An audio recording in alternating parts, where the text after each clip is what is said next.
बहुत बहुत शुक्रिया कहना चाहूँगा मुंसिफ टीवी को इस डिबेट के लिए। जी, मैं यही कहना चाहूँगा कि जो बीआरएस पार्टी के जो आइडियोलॉजी है हमारी जो क्लियर वे ऑफ अपने पॉलिटिकल आइडियोलॉजी है, यही है कि हम ना एनडीए के साथ हैं ना हम इंडिया के साथ है। तो हम जो है सो हमारा जो हम ये मानना है, हमारा अगर तेलंगाना की अगर आवाज़ को और उसके मसले मसाइल को अगर कोई समझ सकता है तो वो अपनी खुद की रीजनल पार्टी है, वो बीआरएस पार्टी है। और पार्लियामेंट में जैसा कि हमारे पिछले बार में भी मैं यही बताया कि जैसा कि 2014 से लेके अब तक के देखा जाएगा तो पार्लियामेंट में सबसे ज़्यादा अगर क्वेश्चंस अगर तेलंगाना की तरफ से रेस किया गया वो बीआरएस के एमपीओं की तरफ से है। और सेकंड चीज़, जब मैं एनडीए की अगर मैं बात करूंगा तो मैं सुन रहा था हमारे साथी को टीआर श्रीनिवास जी सर को, तो मैं उनसे ये भी पूछना चाहूँगा कि जो मोदी की गारंटी की जो वेव चल रही है हिंदुस्तान भर में, कि बताया जा रहा है कि भाई ऐसा प्रोजेक्ट किया जा रहा है कि भाई अपने अब की बार मोदी की गारंटी बोल के ये जो बता रहे हैं 400 पार पे भी आऊँगा मैं, बट ये मोदी की गारंटी से मैं आपसे पूछना चाहूँगा कि टीआर श्रीनिवास जी, जो 2014 से अब तक के जो आपकी सेंट्रल में जो सरकार रह चुकी है, कुछ वादे कुछ गारंटीज भी दिए गए थे कि भाई हम जो है सरकार के जो फार्मर्स की जो है हमने डबल इनकम कर देंगे 2022 तक के। 2022 चले गया, 2024 आ गया। हम जो है 2 करोड़ जॉब्स भी देंगे 2022 तक के बोल के, 2022 चलेगा, 2024 आ गया। हम जो है अपने हर एक जो है अपने पुअर्टी लाइन से जो नीचे है हम उसको एक पक्का घर देंगे बोल के बोले। आज तक किसी को भी घर नहीं मिला साहब। आप जो है बोले कि 2022 तक के हम जो बुलेट ट्रेन अगर ला देंगे पूरे हिंदुस्तान में। आप हिंदुस्तान देख रहा है कि बुलेट ट्रेनों का क्या हाल हो रहा है बनते के साथ, और अभी तक तो कोई बुलेट ट्रेन आई नहीं। आप बोले कि भाई 5 ट्रिलियन इकोनॉमी लाऊंगा मैं हिंदुस्तान भर में बोल के, हिंदुस्तान की 5 ट्रिलियन इकोनॉमी कर दूंगा बोल के। आप इस तो बोले अभी थोड़ी देर पहले कि भाई अच्छा इकोनॉमिस्ट, अगर कोई इकोनॉमिक से जुड़े हुआ अगर स्टूडेंट है तो मेरी बात को समझ सकेगा। मैं तो इकोनॉमिक से जुड़े हुआ नहीं हूं, मगर आप मेरे को ये समझाइए कि भाई 5 ट्रिलियन का आखिर जुमलेबाजी है या हो सकता नहीं हो सकता, ये बोल दीजिए, क्योंकि अब तक तो हम सुने तो हमको सिर्फ जुमलेबाजी दिख रही है चीज़ को, ये चीज़ तो। सेकंड चीज़ बोले कि आप जो है अपने गंगा रिवर साफ कर देंगे बोले। गंगा का तो ये आलम है कि पूछो मत, आप जो है सो मैली पड़ी हुई है गंगा। तो ऐसे ढेर सारे क्वेश्चन है श्रीनिवास जी, तो आप जो है सो उस पर आप जो है सो अपनी बात को रखिए। मेन मुद्दों से क्यों नहीं लड़ा जा रहा है इलेक्शन हिंदुस्तान भर में नरेंद्र मोदी जी का? मेन जो बेसिक एसेंशियल, जैसा कि हमारा इन्फ्लेशन है, हमारी जो है आए दिन जो है सो महंगाई जो बढ़ रही है, पेट्रोल प्राइसेस, क्रूड ऑयल का क्या रेट चल रहा है, क्यों क्रूड ऑयल में जो है पेट्रोल और डीजल का रेट कम नहीं हो रहा है, इस पर बात करिए। एजुकेशन सिस्टम में क्या जो है सो अब इंप्लीमेंट, क्या अच्छा कर सके आप एजुकेशन सिस्टम में, कौन सा एक अच्छा कॉलेज, कौन सा एक अच्छा मेडिकल कॉलेज, कौन सा अच्छी यूनिवर्सिटी बना सके, आप इस पे बात करिए श्रीनिवास जी। आप जो है वो योजना ये योजना बोल के बोलते, हम आरटीआई फाइल करें तो हमको आरटीआई का रिस्पॉन्ड नहीं मिलता। श्रीनिवास जी आप इससे पहले भी बोले थे कि भाई मेरे को फलाना चीज कोट करो आप जो है अपने ट्विटर पे बोल के, मैंने कोट की श्रीनिवास जी। ठीक है, मैं श्रीनिवास जी मैं चाहूंगा कि आपने फैसल के जो सवाल सुने या फैसल की जो बात सुनी उसका जवाब दें, लेकिन मैं सुजाता पॉल से जवाब ले लेता हूं, क्योंकि सुजाता जी अभी श्रीनिवास जी कह रहे थे कि यूक्रेन वॉर की वजह से बहुत सारी चीजें और मुझे फंसाओ मत। क्यों भाई, वो तो मुख्यमंत्री है उत्तर प्रदेश के, उनके बारे में बात नहीं करनी ब्रिजभूषण शरण सिंह को। यही तो खेल था कि ब्रिजभूषण शरण सिंह को योगी आदित्यनाथ जी के सामने खड़ा करने की कोशिश थी, क्योंकि ब्रिजेश पाठक से वो इनको पीछे नहीं हटवा पा रहे थे, क्योंकि योगी आदित्यनाथ भारी पड़ रहे थे। और योगी आदित्यनाथ को खत्म करने के लिए आपने ब्रिजभूषण शरण सिंह को शरण दी, और ब्रिजभूषण सिंह की शरण में आप बैठे हैं। यही सच्चाई है। मगर एक नेता के साथ करेंगे तो पूरी सुजाता जी आ रहा हूं आप पे। आपकी विंडो में भी कोई और भ्रष्टाचारी बैठा हो। सुजाता जी आ रहा हूं मैं आपको। श्रीनिवास जी इसका जवाब दे दीजिए, मैं फैसल के पास जाऊंगा, फिर मैं फैसल से सवाल लूंगा जी। इनका एक ही टर्म मैं बोलूंगा, ये सब कहानियां हैं, मन गढ़ंत कहानियां हैं। इनके जो नहीं, लेकिन श्रीनिवास जी मैं इनके लिए खेलते हैं ना मीडिया में एंकर सोशल मीडिया में, वही बोल रही है, कोई फर्क नहीं है। रोते चैनल पे रो रहे थे। मैं तो माँ गंगा ने बुलाया था, माँ गंगा ने मुझे कर दिया, ये कह रहे हैं और रो कहे हैं। अभी पीछे भी रोएंगे, चिंता मत करिए।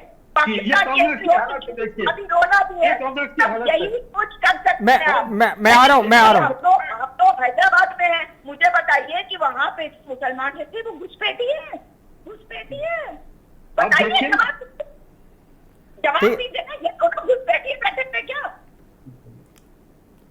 देखिए BRS हो सकते हैं, मेरे छोटे भाई हैं, मेरे बेटे होते हैं, और इतना आइडिया भी। ठीक है, मैं फैसल से भी एक लेकिन सवाल आप बता दीजिए। मैं फैसल से भी एक सवाल ले लेता हूँ। फैसल, आपने सुना कि वो तो अभी सुजाता पॉल जी हमारे जो पिछले सवाल का जवाब दे रही थी, उन्होंने टीआरएस और आरएसएस और बीजेपी सबके संबंध में निकाल दिए। क्या वाकई ऐसा कुछ ए बी टीम का मसला है? क्योंकि लगातार हम जब देखते हैं तो कहीं ना कहीं पहले एआईएमएम को ए टीम बी टीम बताया जाता है, फिर जो है बीआरएस और उसका कनेक्शन निकल जाता है। इधर अगर कविता पे कार्रवाई होती है तो फिर आप रोते हैं बीजेपी के लिए। ये मसला क्या है असल में? देखिए, मसला कुछ भी नहीं है। ये मसला पूरा तेलंगाना जानता है और हिंदुस्तान की जनता जानती है कि कांग्रेस पार्टी, मैं ये पूछना चाहूँगा कि हमारे जो सो सुजाता जी बहुत अच्छा जो सो अपने एक आर्ट रखे और जो सो बहुत अच्छे एक्सप्रेशंस भी दे रहे थे माशाल्लाह से। बट ये मैं ये बताना चाहूँगा, ये आर्ट और आर्टिस्ट का जो सो ये पप्पू का काम है, जो आपके नेशनल लीडर के फेस पे जो दिख के आता है कि जो ये पप्पूगिरी जो दिखा रहे हैं ना आप आके यहाँ पर बैठ के कि भाई आप बोल रहे हैं कि बीआरएस का ये फुल फॉर्म है। हम तो नहीं बोले ना भाई कांग्रेस आरएसएस लास्ट में आपको आता बोल के। सेकेंड चीज सुजाता जी से मैं ये पूछना चाहूँगा कि जो ये कांग्रेस जो ये प्रोपेगेंडा लेके चलती है हिंदुस्तान भर में कि भाई हम सेक्युलर पार्टी और हमारे पास जो आएगा उसको सेक्युलरिज्म का सर्टिफिकेट मिलेगा। सुजाता जी से ये पूछना चाहूंगा कि अगर आप तेलंगाना आप देखेंगे, सुजाता जी जरा पहले तेलंगाना के चुनाव इसलिए इसे 4-5 महीने पहले गए यहाँ पर असेंबली के चुनाव पे, हमारी पार्टी थी जो बीजेपी के जो है अपने बंडी संजय जो फॉर्मर प्रेसिडेंट है उनको हराया करीमनगर से। हमारी ही पार्टी थी अरविंद दरिमपुरी को जो है अपने निजामाबाद से हराया था। हमारी ही पार्टी थी कि सोमतिया भूपेंद्र राव को हमने हराया। हमारी पार्टी थी एटला राजेंद्र को हमने हराया। हमारी ही पार्टी थी रघुनंदन राव को हमने हराया। जो 5 बड़े लीडर्स है बीजेपी के, हमारी पार्टी जो है थी जो उनके सीटों पे असेंबली के हमने उसको शिकस्त दी। और इतिहास गवाह है कि कांग्रेस पार्टी हमेशा जो है डम्मी कैंडिडेट फाइल करती है जहां पर बीजेपी का या उनका जो अपने कोलिजन जो रीजनल पार्टी है, रीजनल पार्टी का जो अगर वहां पर मुकाबला रहा तो वहां पर क्या है कांग्रेस पार्टी जो है अपने एक जो नॉमिनेट करती है कैंडिडेट को, वो डम्मी कैंडिडेट को नॉमिनेट करती है। मैं ये बताना चाहूंगा तेलंगाना के चुनाव कल होने वाले हैं, कल पोलिंग है तेलंगाना स्टेट में मैं ऐसे 8 सीट बताऊंगा जहां पर कांग्रेस पार्टी ने डम्मी कैंडिडेट्स फाइल किए हैं बीजेपी के खिलाफ।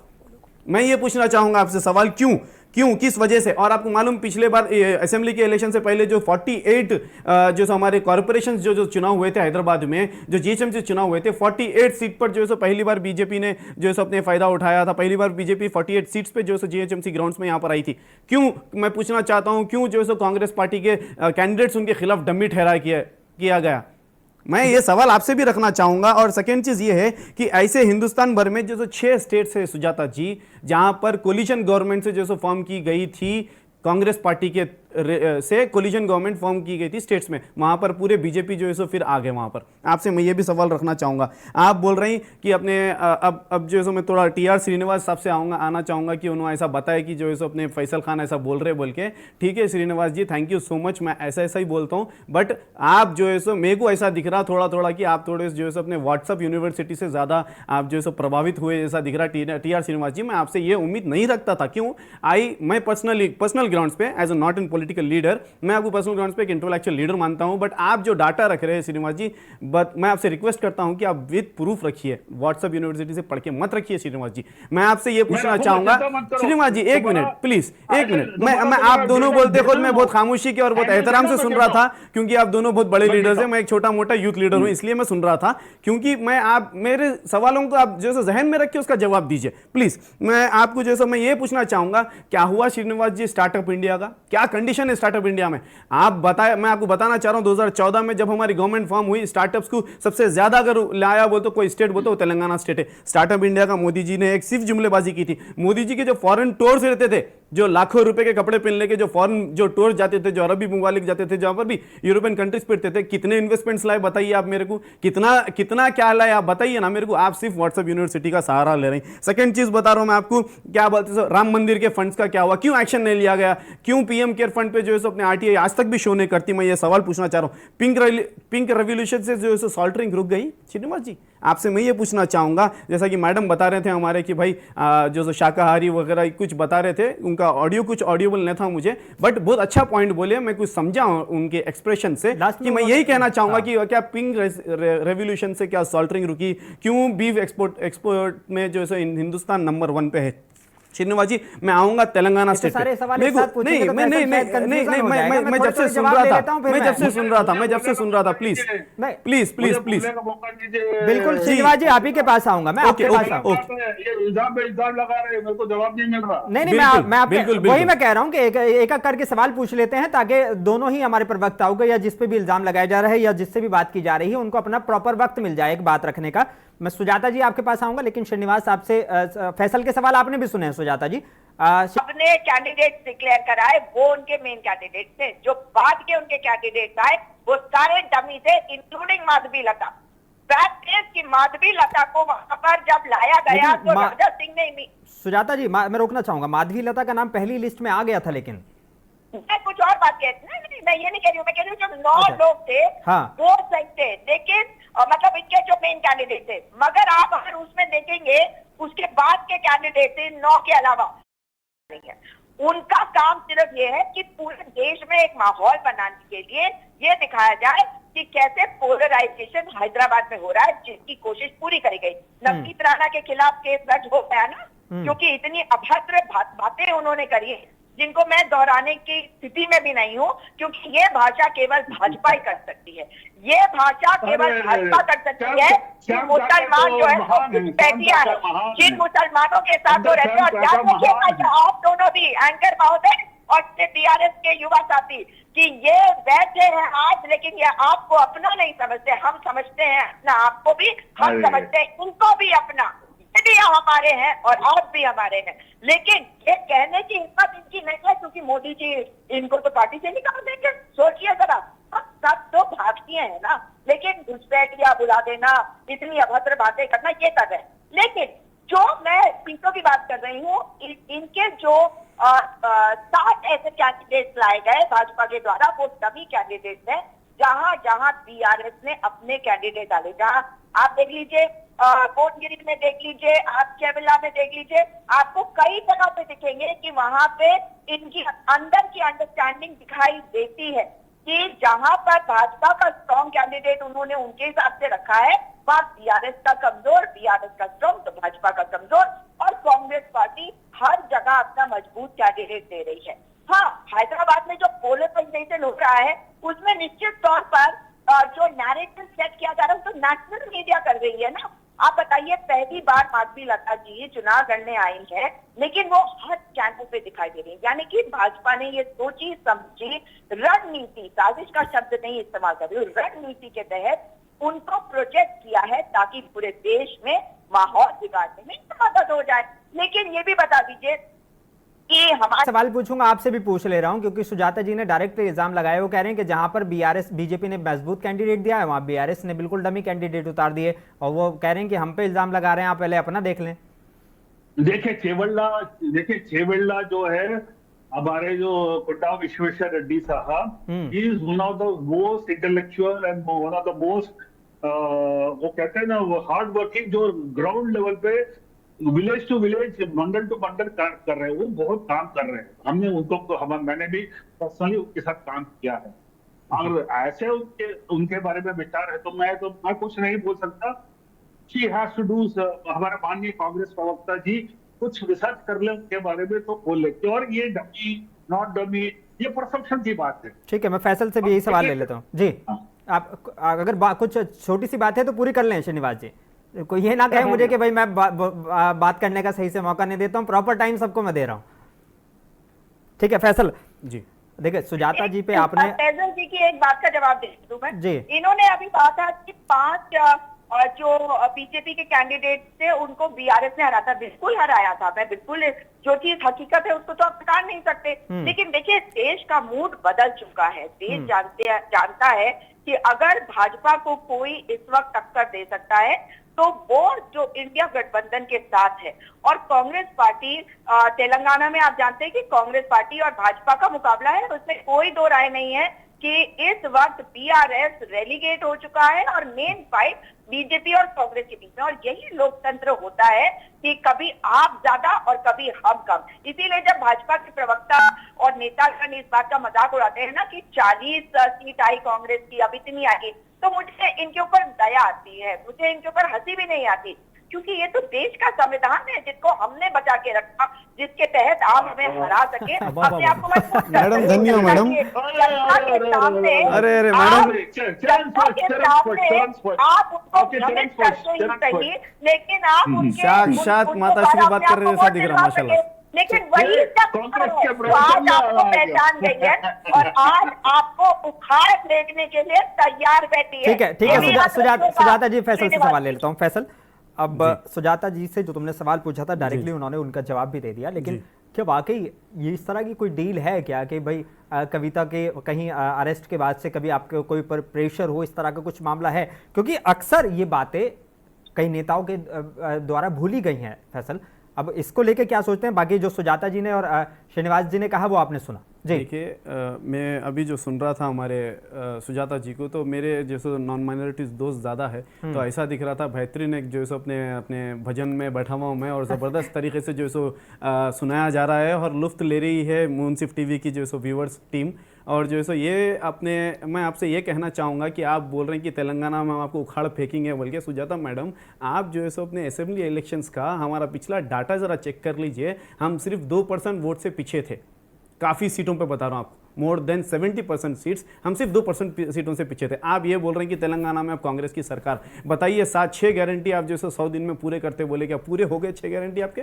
कुछ भी नहीं हुआ। आप सिर्फ जो है सो थोड़े गारंटीज करें, उसके बाद जो है सब आने वाला, मैं बता रहा हूँ आपको, मैं ये ऑन रिकॉर्ड कह रहा हूँ कि आने वाला समय बताएगा कि कांग्रेस उल्टे मुंह गिरेगी तेलंगाना स्टेट में। मैं कोई जज्बाती बात नहीं कह रहा हूँ, सुजाता जी मुझे कंप्लीट करने दीजिए प्लीज। और सेकेंड चीज़ मैं ये पूछना चाहूँगा कि आप जो है सो तेलंगाना स्टेट में, कि भाई आप बोल रहे हैं कि भाई हमारे इतने कार्यकर्ता, इतने जो है सो अपने चीज़ें हम जो करें, क्या करें क्या नहीं करें, तेलंगाना की आवाम जानती है, और तेलंगाना की आवाम ये भी जानती है कि बीआरएस ने क्या किया।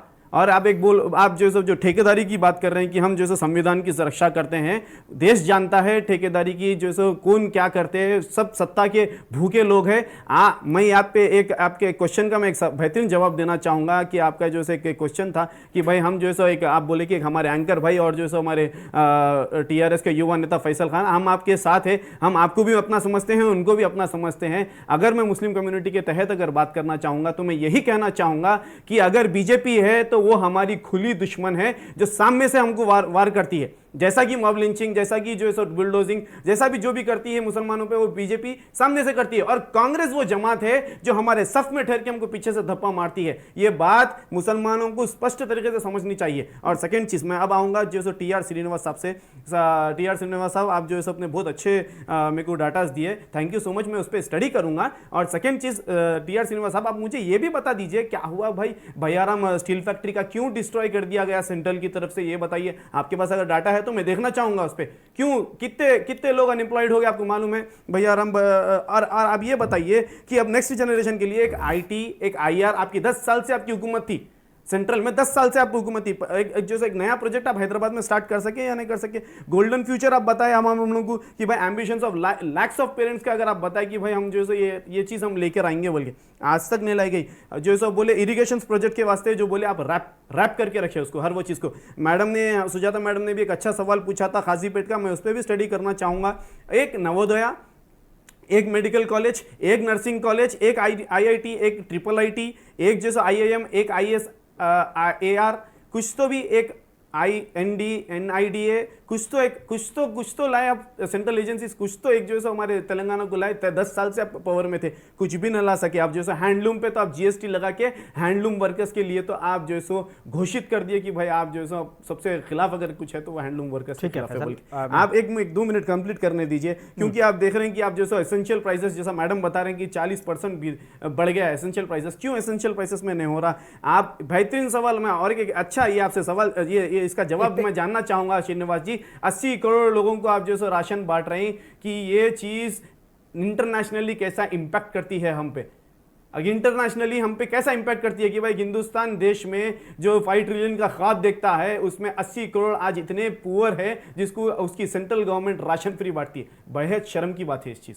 ठीक है श्रीनिवास जी, चले जवाब दे दें आप। आपने सुना क्या कहा उन्होंने, क्या 80 करोड़ का एक बड़ा मुद्दा है, क्योंकि कहीं ना कहीं ये आपके इलेक्शन में भी है और लगातार कहा जा रहा है कि इलेक्शन, ये राशन जो है वो बंद नहीं होगा लगातार। क्या है, हमारे माननीय फैजल जी ने बोला कि क्या लेके आए तेलंगाना के लिए सेंट्रल रजिस्टर्स में बहुत सारे, अभी मैं बोलना चालू करूँ, इनके स्टाइलिंग में आप जरा कंपेयर करिए।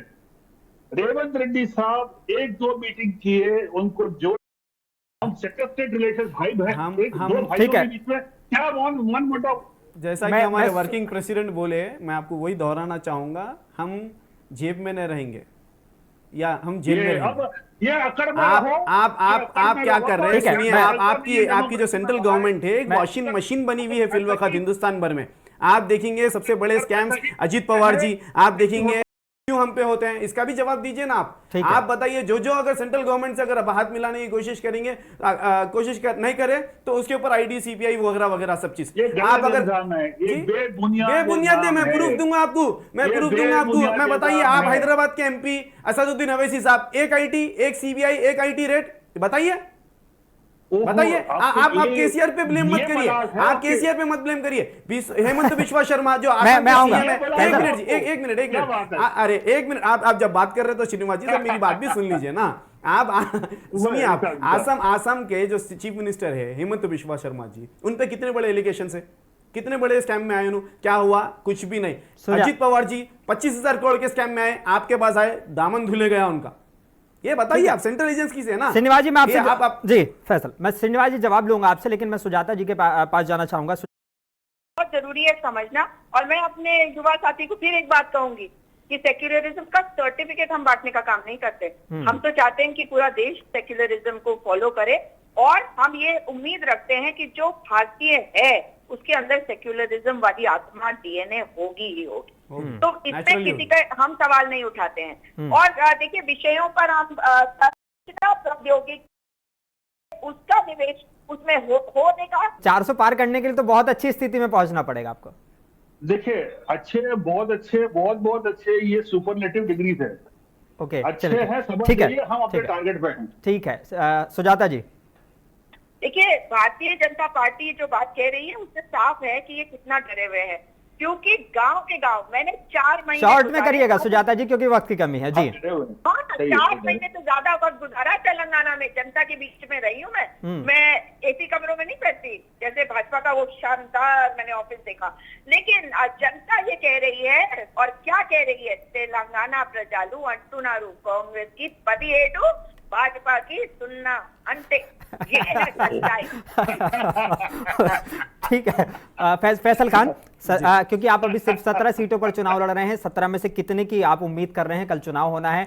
कम से कम क्या आपके लिए हिसाब से रिजल्ट होने वाले हैं? देखिए, उम्मीद है तेलंगाना की आवाम से कि वो देखेगी और सोचेगी और समझेगी कि बीआरएस ने क्या किया पिछले 10 सालों में, उसको मद्देनजर रखते हुए, हमारा मेहनत जो ग्राउंड पे है उसको भी मद्देनजर रखते हुए कि तेलंगाना की आवाम पे है कि उन्होंने जो सो ज़्यादा से ज़्यादा बीआरएस की सीट्स चुनकर लेकर आए। और मैं अगर टाइम है तो मैं नहीं है, बड़े माजरत के साथ, अगर शॉर्ट में 10 सेकंड में कुछ कहना चाहते हैं तो मैं आपको भी टाइम दे रहा हूँ, सिर्फ 10 सेकंड। देखिए, आप 400 पार एक अच्छा ख्वाब है जो कभी पूरा नहीं हो सकता। ठीक है श्रीनिवास जी, सुजाता जी होगी। ओ भाई, अच्छा दिखा आपके मुंह से, हमको तो कानों में आंखों में चुभ रहा था, मगर आपके मुंह से अच्छा दिखा। चलिए सुजाता जी, आपका बहुत शुक्रिया हमारे साथ जुड़ने के लिए, इस चर्चा में शामिल होने के लिए। श्रीनिवास जी, आपका भी बहुत शुक्रिया, और फैसल खान का भी शुक्रिया। और मैं साथ साथ अपने मतदाताओं से भी